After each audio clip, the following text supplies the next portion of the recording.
Madame, Monsieur, bonjour et bienvenue si vous nous rejoignez dans cette livraison de l'actualité sur la télévision nationale congolaise. La République démocratique du Congo, la République du Congo et l'Angola se sont réunis à Brazzaville pour une réunion tripartite. Les trois chefs d'État, Denis Sassou Nguesso, Joao Lourenço et Félix-Antoine Tshisekedi Tshilombo, ont participé à la cérémonie de signature de collaboration énergétique entre les trois pays respectifs. C'est à suivre dans ce reportage. Protéger les intérêts communs au bénéfice de la République démocratique du Congo et de la République du Congo n'est pas une illusion. Ces deux pays frères qui développent depuis toujours de relations saines ont décidé de signer ce lundi 6 décembre 2021 la déclaration conjointe et l'accord bipartite sur la collaboration énergétique.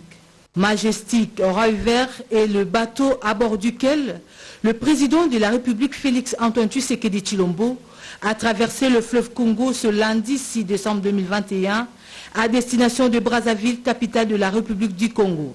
Accosté à 11h50 heure locale au but de Brazzaville, le président de la République Félix Tshisekedi a été accueilli à sa descente par l'ambassadeur de la RDC en République du Congo, Christophe Muzungu, le Premier ministre du Congo-Brazzaville, Anatole Koliné Makioso, le Premier ministre de la RDC, Jean-Michel Samalukonde Kyenge. Ces derniers étaient accompagnés d'une forte délégation dont le vice-premier ministre, ministre des Affaires étrangères, Christophe Lutundula, la Dirkaba du chef de l'État en charge des questions diplomatiques, politiques et juridiques, Nicole Boacha, quelques membres du cabinet du président de la République et différentes autres autorités du pays hôte. S'en est suivi la haie d'honneur. Du beach de Brazzaville, le cortège présidentiel a pris la direction du Palais du Peuple, dans la salle du Conseil de ministres pour la signature proprement dite de la déclaration conjointe entre Félix Tshisekedi et Sassou Nguesso.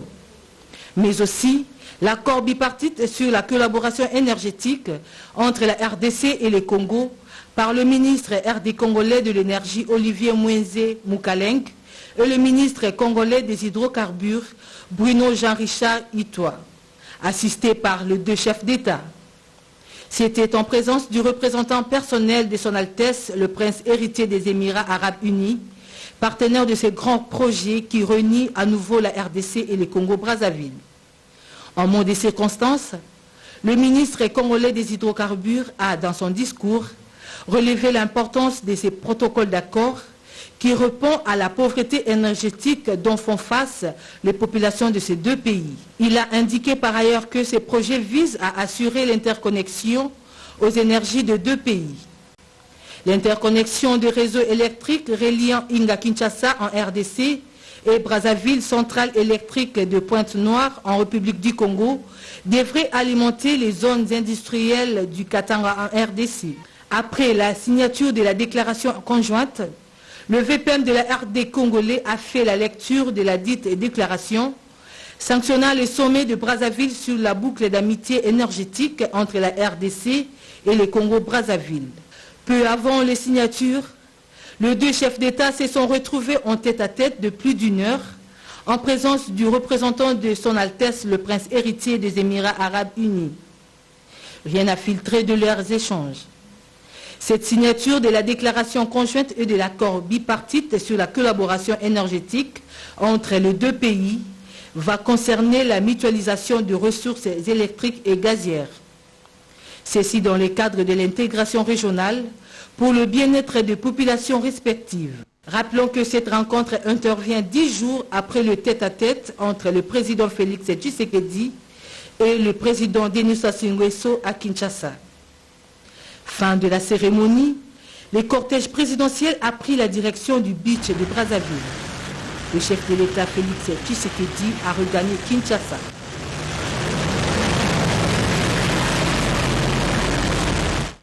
Merci Rachel Foutou pour ce reportage qui parlait plutôt de la République démocratique du Congo et du Congo-Brazzaville qui s'accordent pour la collaboration de l'énergie électrique et gazière. Le président de la République, Félix-Antoine Tshisekedi Tshilombo, était arrivé dans l'avant-midi de ce lundi à Brazzaville. Le garant de la nation congolaise a participé à la signature de la déclaration conjointe entre la République démocratique du Congo et le Congo-Brazzaville, mais aussi à la signature de l'accord bipartite sur la collaboration énergétique.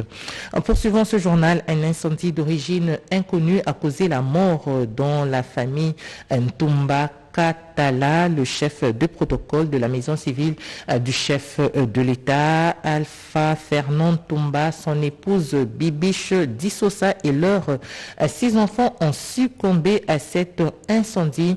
Le chef de l'État Félix-Antoine Tshisekedi Tshilombo leur a rendu un hommage. C'était à la morgue de l'hôpital du cinquantenaire. Vive émotion et consternation ce lundi matin au parvis de la morgue de l'hôpital du cinquantenaire de Kinshasa.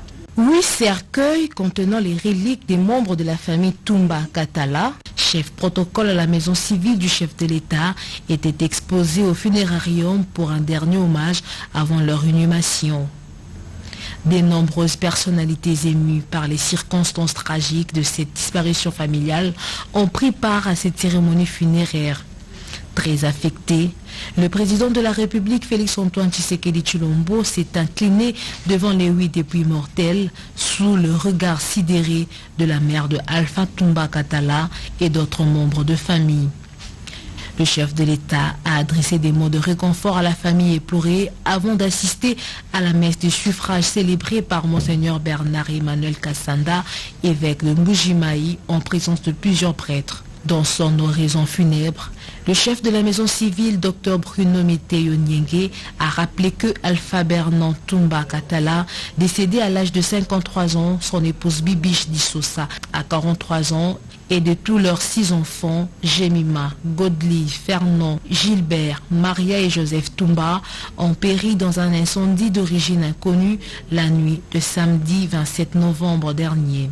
Ceci est un drame que l'on n'oubliera jamais, mais qui n'est pas le dernier mot.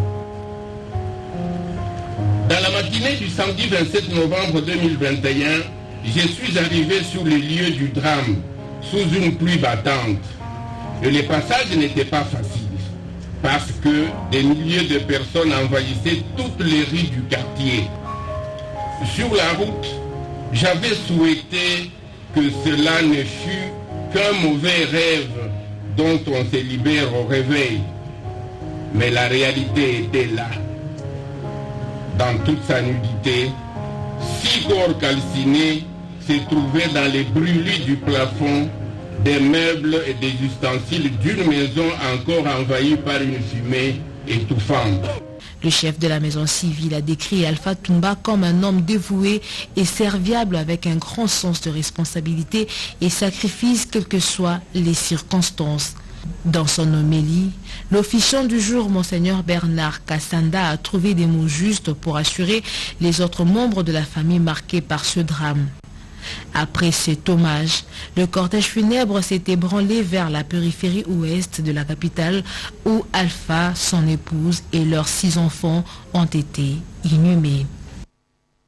Aksanti Mungu 2021, telle est la dénomination de la célébration du culte annuel spécial du centre missionnaire Philadelphie, célébration à laquelle a pris part le chef de l'État, Félix-Antoine Tshisekedi Tshilombo. C'était un culte annuel spécial ce dimanche au terrain du complexe sportif Shark Club. Danse, louanges et offrandes spéciales étaient au menu pour dire en cette fin d'année 2021 Aksanti Mungu, merci Seigneur. L'initiative est du centre missionnaire Philadelphie. C'est un moment particulier où nous nous rassemblons tous pour dire merci au Seigneur pour ce qu'il a fait dans nos vies tout au long de l'année. Fervent croyant et membre de cette communauté, le chef de l'État, Félix-Antoine Tshisekedi Tshilombo, Bible en main, a honoré Aksanti Mungu 2021 de sa présence. Aux côtés de l'apôtre visionnaire Roland Dallot et du pasteur Ken Lwamba, le président de la République a communié avec tous les fidèles de cette communauté dans une ambiance chaleureuse. Après les séances de louanges, les témoignages et des actions de grâce, le pasteur Ken Lwamba a édifié les fidèles lors de sa prédication inspirée du livre de Luc 17, versets 11 à 19. Revenir sur ses pas et le thème décortiqué. Pour le prédicateur, il s'agit d'un appel et un rappel pour le haut fait et bienfait des dieux. Ce message interpellateur a précédé l'étape de l'offrande spéciale, un des grands moments de cette célébration. Sa visite est une présence d'un enfant de Dieu, parce que c'est un enfant de la maison, un enfant du centre missionnaire Philadelphie qui prie, un enfant de Dieu d'abord. Et naturellement, comme nous tous ici réunis, nous sommes venus dire merci. Et lui aussi particulièrement, dans ses fonctions, dans son statut, il vient aussi dire merci au Seigneur parce qu'il reconnaît que Dieu a agi et que Dieu est fidèle pour sa vie. Comme à l'entame, danse et louanges ont sanctionné cette liturgie dont la prochaine rencontre est prévue pour l'an prochain.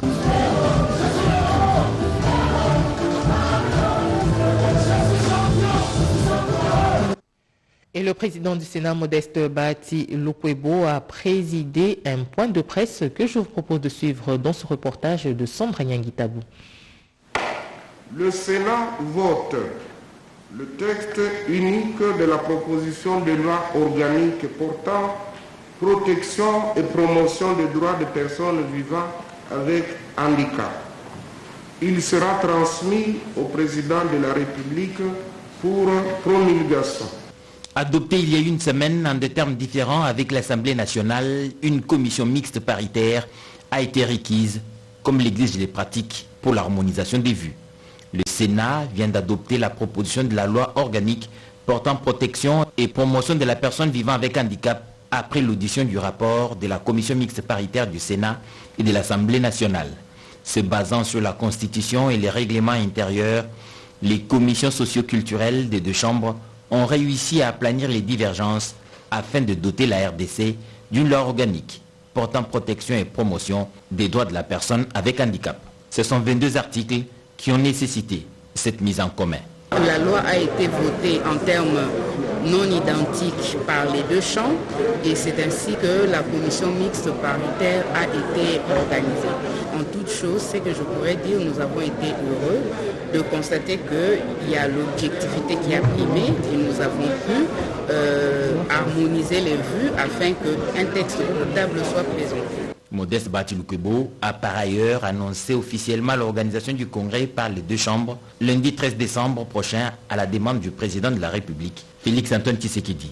Le speaker du Sénat a en outre sensibilisé les sénateurs sur les nouvelles mesures prises par le gouvernement afin de lutter contre la 4e vague de Covid-19 jugée plus dangereuse. Et c'était plutôt l'adoption de la proposition de loi organique portant protection de la personne vivant avec handicap à la Chambre haute du Parlement. Et le premier vice-président du Sénat, Eddy Mundela, a été élu président du groupe géopolitique de l'Union parlementaire africaine à Madrid après la participation de la RDC à la 143e réunion de l'Assemblée des assemblées parlementaires.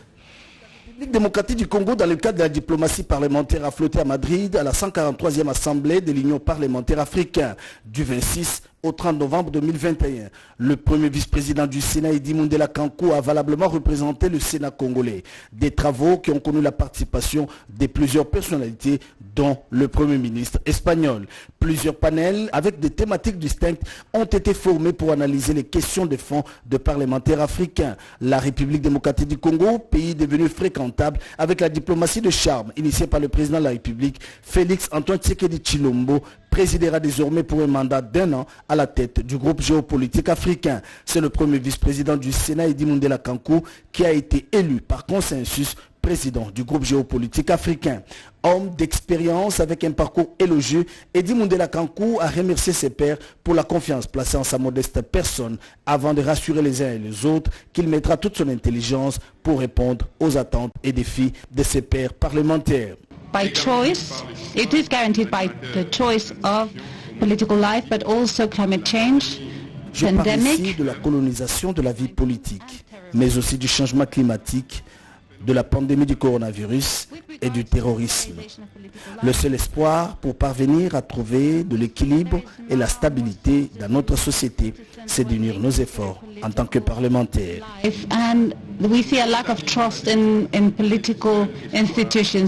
Un discours plein d'optimisme mais aussi d'assurance. Avant de regagner Kinshasa, le premier vice-président du Sénat a accordé plusieurs audiences avec les diplomates congolais et quelques investisseurs désireux de venir en République démocratique du Congo pour investir. Le Premier ministre chef du gouvernement a regagné Kinshasa après un séjour de quelques heures au Congo-Brazzaville. Sur place, Jean-Michel Samalukonde Kyenge a échangé avec son homologue de la République du Congo sur les questions d'ordre social qui touchent les deux peuples. Pati Tundongo. Pour une première mission officielle au Congo-Brazzaville, ce lundi 6 décembre 2021, le Premier ministre Jean-Michel Samalukonde Kyenge a pris part à la signature de l'accord de collaboration énergétique entre la République démocratique du Congo et la République du Congo. Au beach de Brazzaville, Anatole Koliné Makosso était présent pour accueillir son homologue Premier ministre de la République démocratique du Congo. Après cet accueil chaleureux, le cortège du chef du gouvernement Jean-Michel Samalukonde Kyenge a pris la direction de la primature du Congo-Brazzaville où les deux personnalités ont eu un tête-à-tête. Rencontre qui, selon les chefs de l'exécutif national, entre dans le cadre des besoins de coopération accrue entre les deux pays. Tout d'abord, je voudrais remercier mon homologue, le Premier ministre de la République du Congo, pour l'accueil qui m'a été réservé, un accueil très chaleureux. Effectivement, les deux capitales les plus proches du monde, et donc les deux premiers ministres les plus proches du monde. Pour accompagner la rencontre de nos deux chefs d'État respectifs, nous faisions face aux mêmes problèmes. Et donc ce n'est que normal que nous puissions échanger sur des problèmes socio-économiques qui nous concernent tous. C'était de belles échanges. Jean-Michel Samalukonde Kyenge reste convaincu que cette rencontre, qui est certes la première, ne sera pas la dernière. Parlons sécurité à présent. Le ministre de la Défense nationale et ancien combattant Gilbert Kabanda est arrivé à Béni après l'étape de Goma dans la province du Nord Kivu. Sur place, il a tenu un point de presse pour éclairer la lanterne de l'opinion publique sur l'évolution de l'état de siège. Ville à une autre, dans la province du Nord Kivu, en plein état de siège, le ministre de la Défense nationale et ancien combattant poursuit sans désemparer sa mission d'évaluation de l'état de siège dans le Grand Nord après la ville de Goma. Gilbert Kabanda s'est confié à la presse locale pour établir le bilan de la première étape de sa mission d'évaluation dans la province du Nord Kivu. L'armée est chargée techniquement du désarmement et de la démobilisation. Alors moi je suis venu m'enquérir auprès des groupes armés de la meilleure des façons que nous pourrions mener, parce qu'ils seront démobilisés, ils seront désarmés, on ne le fera pas sans eux. Et comme ce sont les FARDC qui le feront, j'ai voulu recueillir de leur part des idées sur la meilleure façon dont la défense pourra faire ça. Et une fois que j'ai eu leur point de vue, et je viens de les avoir, j'irai travailler ces idées avec le responsable, le coordonnateur national du PDDR-CSS. Et nous allons voir comment rapidement nous pouvons réaliser déjà ces deux premiers volets du programme. Avec toute sa délégation, le ministre de la Défense nationale est aujourd'hui à Béni dans le cadre de cette mission d'évaluation de l'état de siège. Sécurité toujours, le ministre congolais de l'Industrie Julien Paluku, présent dans le Nord Kivu, demande aux jeunes qui sont encore dans les groupes armés de quitter afin de construire la paix. Échanger avec l'autorité pour l'encourager à continuer dans le sens de ramener la paix, parce que la volonté du président de la République, c'est que la paix revienne ici et que les sourires reviennent aux lèvres des enfants du Nord Kivu et ceux de l'Ituri, où les enfants ont longtemps manqué du sourire ou du sommeil, mais je sais que le président de la République tient à ce que la paix revienne ici. Et je sais que tôt ou tard, si l'homme soit la nuit, le jour finira par arriver. Et ce jour-là n'est plus pour longtemps, il va arriver bientôt. Pour la population de Beni, de Lubero, de Rutshuru, de Walikale, de Nyiragongo, et de partout, Massissi, le premier message, c'est d'abord pour ceux qui sont encore en brousse, ceux qui s'appellent groupes armés. C'est le temps de quitter les groupes armés. Le président de l'Assemblée nationale l'a dit il y a quelque temps, c'est le temps de quitter les groupes armés. Les temps qui ont expérimenté les groupes armés depuis 20 ans, ils peuvent faire leur propre bilan pour savoir qu'est-ce qu'ils ont gagné en restant pendant 10, 15, 20 ans dans les groupes armés. Je crois que c'est bon que nous construisions la paix ensemble. Si tous nous nous focalisons vers la construction de la paix, je crois que celle-ci viendra. Ne demandons pas la paix aux militaires, ne demandons pas la paix aux policiers, ne demandons pas la paix au président de la République, quand nous-mêmes nous sommes les acteurs de l'instabilité. La RDC a tellement souffert qu'elle a besoin de la contribution de chacun et les autorités provinciales sont là pour accueillir tout le monde. Et dans ce reportage, Cédric Kenina nous parle de l'ouverture de l'atelier d'actualisation de la base légale des indemnités de fin de carrière des agents publics. Une base légale assez instable et très souvent à géométrie variable pour mettre fin aux disparités constatées en ce qui concerne la base légale de calcul des indemnités de fin de carrière des agents publics éligibles à la retraite. Les participants à cet atelier à l'hôtel Vénus examinent justement cette question restée pendante voilà plusieurs années pour enfin offrir une retraite à visage humain comme l'a toujours soutenu le vice-premier ministre, ministre de la fonction publique, Jean-Pierre Liaou. Au-delà des principes qui sont fixés dans la loi qui organise le statut des agents de carrière des services publics de l'État, il y a des actes réglementaires, des arrêtés interministériels et des décrets qui doivent être revisités en vue de pouvoir placer les agents dans le schéma de mise à la retraite honorable et à visage humain. Je reste positif qu'au cours de cet atelier, nous allons trouver le juste milieu pour que les fonctionnaires de l'État puissent partir à la retraite avec une indemnité de sortie conséquente et que ce que nous allons convenir, que le gouvernement soit à mesure de payer. Ce travail très attendu va consister à produire des livrables et améliorer cette base légale en vue de créer de l'équilibre pour assurer une vie paisible après le travail. Parlons infrastructure à présent, début travaux de réhabilitation de la route bypass au niveau de l'arrêt armé suite à la progression de l'érosion naissante et pour sauvegarder l'ouvrage et ce grâce à l'expertise de l'Office de route. Les dernières pluies diluviennes qui se sont abattues sur la ville de Kinshasa ont endommagé le mur maçonné de la chaussée sur l'arrêt armé du Salut dans la commune de Mongafula. Ces affluements risquent de mettre endommagé la route et la population environnante. C'est la raison pour laquelle le directeur général de l'Office des routes, Herman Moutima, a dépêché les équipes des brigades de la direction urbaine de Kinshasa pour amorcer les travaux de lutte contre la progression de l'érosion naissante et pour sauvegarder l'ouvrage. Le DG nous a demandé de descendre le plus vite possible et nous sommes là pour remblayer et mettre hors état de danger la route. À moyen terme déjà, en urgence, nous allons remblayer et empêcher à ce que l'ouvrage s'abîme. Mais à long terme, nous allons maintenant intervenir pour entretenir tous les périls que nous voyons ici. Les usagers de cet axe routier ainsi satisfaits de la réhabilitation de ces tronçons. Ils sollicitent à l'Office des routes la mise en place d'un plan d'entretien. Il y a eu une érosion qui a failli emporter la partie de la chaussée, la partie des habitations. Après une forte pluie de la semaine passée, aussitôt après nous avons commencé les travaux. Et aujourd'hui nous sommes satisfaits parce qu'on a dit non seulement arrêter, mais nous allons rétablir la situation dans son entièreté. L'Office des routes préconise d'ores et déjà l'entretien de ces murs maçonnés artistiques et du fossé des gardes.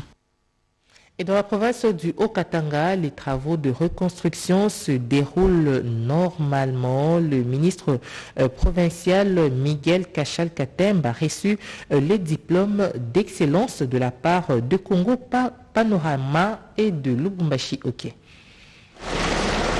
Son assiduité au travail, ses initiatives, bref, ses actions accompagnaient le gouverneur Jacques Kabula Katoué dans la matérialisation de la vision du président de la République, Félix-Antoine Tshisekedi, de construire un Congo nouveau ne passe pas inaperçu. Les structures citoyennes comme Congo Panorama et Lubumbashi OK les ont scrutées et ont décidé de primer ce serviteur du peuple et ministre provincial des infrastructures du Haut-Katanga. Une cérémonie grandeur nature a été organisée en l'honneur de Miguel Kachal Katembe, au cours de laquelle le coordonnateur national de Congo Panorama, accompagné des coordonnateurs des 4 provinces issues du Grand Katanga, a remis un diplôme d'excellence au patron des infrastructures dans la province qu'il préfère. Dans la rubrique assiduité au travail, a nominé sur décision son Excellence Miguel Katembe Kachal, fonction ministre provincial des infrastructures. Même geste de la part de Lubumbashi OK en faveur de ses membres du gouvernement Kabula. Nous reconnaissons donc vos mérites au sein du gouvernement provincial et nous vous encourageons à continuer. Humblement, le ministre Miguel Kachal Katembe a accepté ces gestes de reconnaissance tout en soulignant qu'il ne fait que suivre le gouverneur Jacques Kabula Katwe, exécuteur fidèle du plan d'action du chef de l'État Félix-Antoine Tshisekedi dans le Haut-Katanga. Je suis très fier de recevoir ces prix, signe d'un travail assidu, et profite de l'occasion pour exprimer ma profonde gratitude à son Excellence Félix-Antoine Tshisekedi Tshilombo, chef de l'État, porteur de la vision d'un Congo nouveau et prospère, matérialisé dans la province sous la houlette de son Excellence, Monsieur le gouverneur de province, Jacques Kabula Katwe du Rwanda. Congo Panorama et Lubumbashi OK n'ont fait que requinquer le moral de Miguel Kachal Katembe, déterminé à accompagner le gouverneur Kabula dans la concrétisation de la vision Le peuple d'abord, vision chère au chef de l'État, Félix Tshisekedi. Le bureau de coordination et de suivi sino-congolais a tenu le lundi 6 décembre une conférence de presse autour de laquelle il dénonce le rapport de Congo Hold Up sur un quelconque détournement autour du dossier des infrastructures. C'était devant les chevaliers du micro et de la plume. Le Congo Hold Up fait des révélations issues d'une enquête des médias étrangers sur un montant de 138 millions de dollars américains mettant en cause plusieurs personnalités congolaises. Parmi elles se trouve la structure du bureau de coordination et de suivi du programme sino-congolais dirigé par le professeur Ekanga. Au cours du point de presse tenu ce lundi 6 décembre, le chargé de communication John Omombo confirme que le bureau de coordination et de suivi du programme sino-congolais n'est ni de près ni de loin concerné par un quelconque détournement. L'objectif est clair, poursuivre l'œuvre de déstabilisation de la RDC et empêcher le peuple congolais de bénéficier de ses richesses du sous-sol. Malheureusement, le Congo ne peut pas être un paradis géologique et demeurer éternellement un enfer chronique pour ses populations. C'est ici l'occasion pour nous d'exprimer notre solidarité au journaliste Alain Foka pour l'humiliation qu'il subit à cause de la vérité sur la République démocratique du Congo. Par conséquent, le bureau de coordination et de suivi du programme sino-congolais n'accorde aucun crédit à cette campagne de diabolisation dénommée Congo Hold Up. Il est hors de question pour le BCPAC de se justifier sur des graves mensonges boutiqués par un consortium d'ONG et les médias occidentaux qui n'ont aucune considération pour les médias de la République démocratique du Congo. Le ministre de la Jeunesse a lancé une campagne d'assainissement de la ville avec les jeunes du centre évangélique Liloba. Il appelle tous les jeunes à s'offrir un temps chaque week-end pour participer à cet assainissement. Assainissement et hygiène dans la société, le ministre de la Jeunesse, Initiation à la nouvelle citoyenneté et cohésion nationale, Yves Mounkoulouzola, a participé à l'opération de ramassage des immondices dans la ville de Kinshasa à côté des mouvements de la jeunesse de la communauté chrétienne Liloba. Question pour lui de prêcher par l'exemple. Débutée à la première rue Limété, l'opération s'est intensifiée jusqu'au pont Matete. Le ministre de la Jeunesse s'est exprimé à l'issue de ce salongo. C'est une façon pour nous de sensibiliser aussi toute la jeunesse congolaise à la lutte contre l'insalubrité, parce que l'insalubrité nous donne la maladie, l'insalubrité produit la malaria et puis pollue aussi. Et c'est dans l'inscription nette de la vision du président de la République qui veut que la jeunesse congolaise soit une jeunesse de développement. Et c'est pour moi également l'occasion de remercier le prophète Condé d'avoir autorisé à ce que nous puissions avoir cette activité de volontariat avec toute la jeunesse de l'église de Loba. Cette énième opération intervient après celle qu'il a organisée avec la coordination de Kinbopeto dans les communes de Kinshasa, Lingwala et Kitambo. Il promet sensibiliser davantage la jeunesse à consacrer quelques heures de leur week-end aux travaux d'assainissement de leurs milieux respectifs. Sachez également que la nouvelle génération consciente a sensibilisé en faveur des actions du chef de l'État, Félix-Antoine Tshisekedi Tshilombo, pour un État de droit. Garantir le progrès social pour le bien-être et le développement intégral de l'homme demeure l'un des objectifs poursuivis par la nouvelle génération consciente NOGECO en sigle.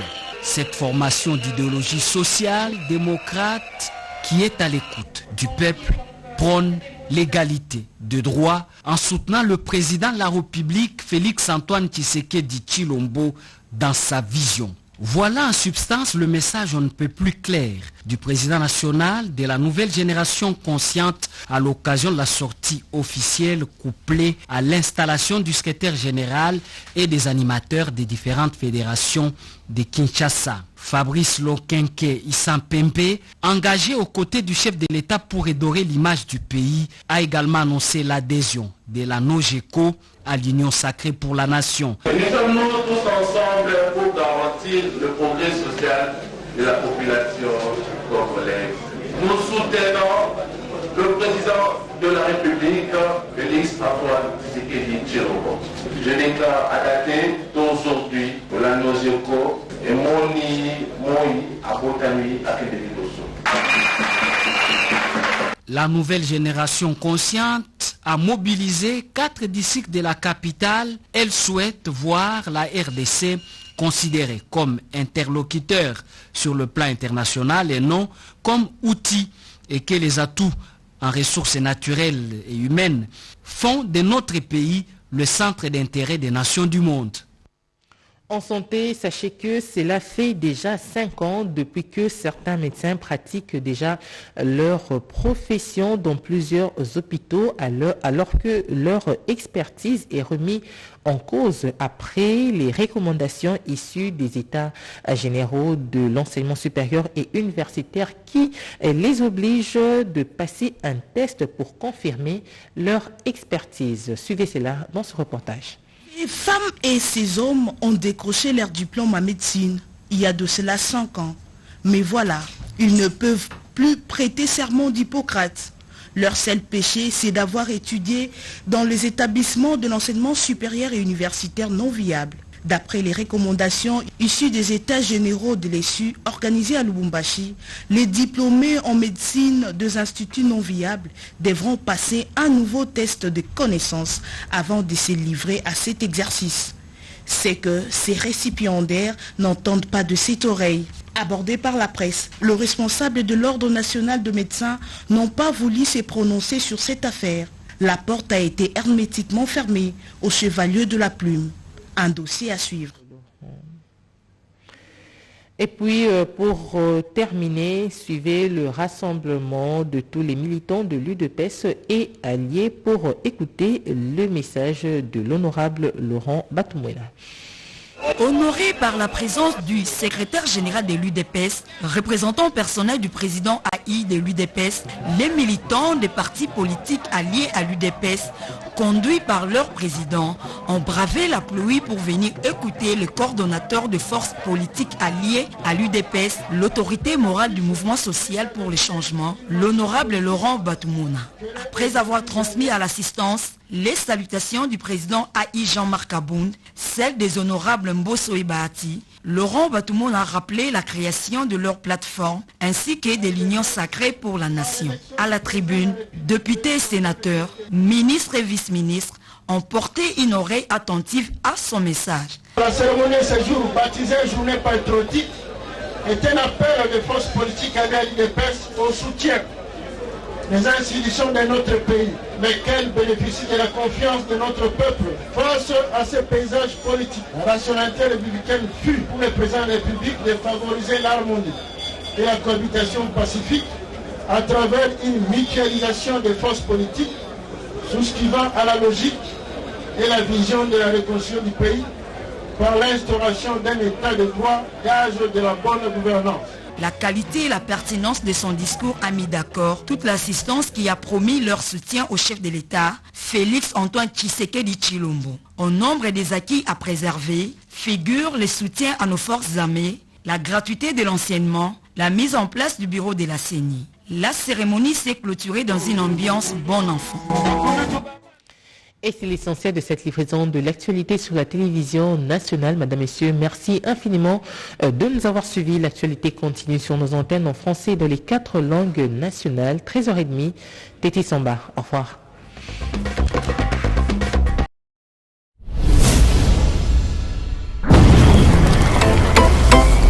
Mes chers compatriotes, bâtir le Congo demande du patriotisme. Nous vous invitons à vous joindre à nous pour construire notre beau pays qui est la RDC. Appel de Maman Pauline Lumumba, présidente RDC Monde, à Genève. Devant vos écrans, nous sommes à 44 318 francs suisses à la date du 20 janvier 2021. Quels sont les pays qui ont participé cette année activement? L'Afrique du Sud, l'Allemagne, l'Australie, l'Autriche, Belgique, Canada, Danemark, Écosse, Espagne, Finlande, France, Irlande, Italie, Japon, Luxembourg, Norvège, Ouganda, Pays-Bas, RDC, Suède, Suisse, Turquie, UK et les États-Unis. En tout cas, nous comptons sur vous pour atteindre cette année 100 000 francs minimum pour commencer nos projets. Bandeko nanga kotonga mboka esengi ka bolingo. Bino moko bomoni transparence tolakisi bino côté mbongo. Moyibe ya te, lokuta pe eza te. Alors boya tosangana totonga mboka na biso le Grand Congo. Merci. Maloba ya présidente RDC Monde Pauline Lumumba à Genève.